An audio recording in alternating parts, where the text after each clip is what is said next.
بسم الله الرحمن الرحيم والمرسلات عرفا فالعاصفات عصفا والناشرات نشرا فالفارقات فرقا فالملقيات ذكرا عذرا أو نذرا إنما توعدون لواقع فإذا النجوم طمست وإذا السماء فرجت وإذا الجبال نصفت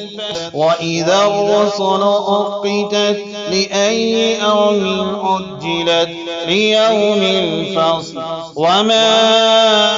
أدراك ما يوم الفصل ويل يومئذ للمكذبين ألم نهلك الأولين ثم نتبعهم الآخرين كذلك نفعل بالمجرمين ويل يومئذ للمكذبين ألم نخلقكم من ماء مهين فجعلناه في قرار مكين إلى قدر معلوم فقدرنا فنعم القادرون ويل يومئذ للمكذبين ألم نجعل الأرض كفاتا أحياء وأمواتا وجعلنا فيها رواسي شامخات وأسقيناكم ماء فراتا ويل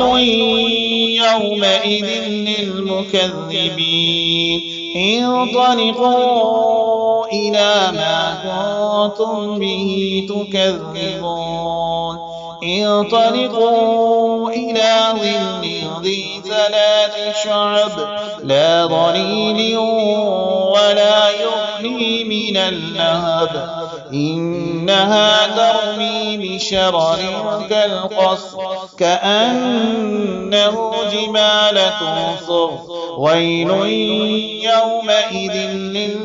للمكذبين هذا يوم لا ينطقون ولا يؤذن لهم فيعتذرون ويل يومئذ للمكذبين هذا يوم الفصل جمعناكم والأولين فإن كان لكم كيد فكيدون ويل يومئذ للمكذبين إن المتقين في ظلال